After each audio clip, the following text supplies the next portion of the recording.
আসসালামু আলাইকুম বন্ধুরা, দেখেন আমার টুনটুনি পাখিটা ফসাক করে কীভাবে দুষ্টুমি করতেছে। প্রথমে কান্না করছে, জামা কাপড় সবগুলো ভিজেছে। দেখছেন বাজারের ফলের কী অবস্থা।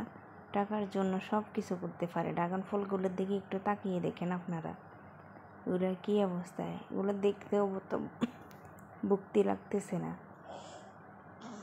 অনেক কাঁচা কাঁচা থাকতে এগুলা বিক্রি করে ফেলাইতেছে।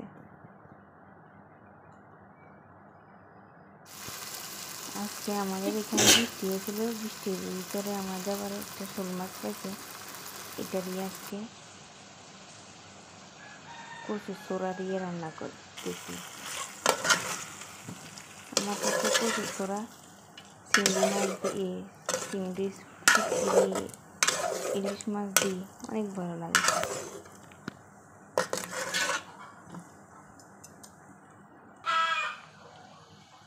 কই মাছও একটা খাইছিল, ওইটা ফালাইছে, কয়েকটা দিয়ে কী করবো। পরে দেখে যে শোল মাছও একটা শুটকিয়ে দুইটা দিয়েছি, এখানে সেফার শুটকি দুইটা দিয়েছি। ধন্যবাদ সবাইকে, আল্লাহ হাফেজ।